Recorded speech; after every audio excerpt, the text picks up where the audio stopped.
রাজ্যে প্রতিনিয়ত অবৈধভাবে প্রবেশ করছে বাংলাদেশি নাগরিক। বিএসএফের চোখে ধুলো দিয়ে তার কাটার বেড়ায় ডিঙিয়ে রাজ্যে আসছে বাংলাদেশি নাগরিকরা। অনুপ্রবেশকারী বাংলাদেশি নাগরিকরা ফেরিওয়ালার ছদ্মবেশে রাজ্যের সর্বত্র ঘোরাফেরা করছে, অথচ কুম্ভ নিদ্রায় আচ্ছন্ন আরক্ষা প্রশাসন। সমগ্র রাজ্যের পাশাপাশি তেলিয়ামুড়াতেও বাংলাদেশি নাগরিকের আনাগোনা বৃদ্ধি পেয়েছে সম্প্রতি। অবশেষে গোপন সংবাদের ভিত্তিতে দুই বাড়িতে অভিযান চালিয়ে বাংলাদেশি নাগরিক সন্দেহে 12 জনকে আটক করে তেলিয়ামুড়া থানার পুলিশ। ধৃতদের মধ্যে অনেকে সাংবাদিকদের ক্যামেরার সামনে স্বীকার করে তাদের বাড়ি বাংলাদেশের গোপালগঞ্জে তাদের বাড়ি। রাজ্যে এসে তারা ফেরি করে শীতের বস্ত্র বিক্রয় করছে। কোন জায়গায় বাড়ি? বাংলাদেশের কোনানে? গোপালগঞ্জে। কি নাম আপনার? রামপ্রসাদ বিশ্বাস। এখানে ভারতে কিভাবে আইছেন? বৈধ কাগজপত্র আছে কিছু ভারতে আসা? নাই। ভারতে মানে আসার কি তোমার কাছে কি কোনো বৈধ কাগজপত্র আছে? বৈধ আমার কাছে নাই, কিন্তু আমার ওই ইসে আছে।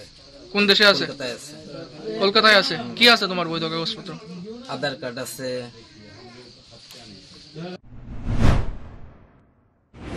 এই বিষয়ে তেলিয়ামুড়া থানার পুলিশ অফিসার নন্দন বৈদ্যকে প্রশ্ন করা হলে তিনি জানান, ধৃতরা নিজেদেরকে আসামের বাসিন্দা বলে পরিচয় দিয়েছে। তবে দীর্ঘদিন ধরে সংবাদ ছিল ফেরিওয়ালার ছদ্মবেশে বাংলাদেশি নাগরিকরা রাজ্যে অবস্থান করছে। সেই সংবাদের ভিত্তিতে এদিন দুই বাড়ি থেকে 12 জনকে আটক করা হয়েছে। ধৃতদের দেওয়া পরিচয় যাচাই করে দেখা হচ্ছে। কেউ যদি বাংলাদেশি নাগরিক হয়ে থাকে তবে তার বিরুদ্ধে আইন মোতাবেক ব্যবস্থা গ্রহণ করা হবে বলে জানান তিনি। তাদের বিরুদ্ধে কি ব্যবস্থা গ্রহণ করে? বাংলাদেশি না হলে অবভিয়াসলি বাংলাদেশি মানে আমরা ইন্ডিয়ান পাসপোর্ট অ্যাক্টে যা বিধান আছে, যা সিস্টেম আছে, আমরা আইনগত ব্যবস্থা নেব 100%।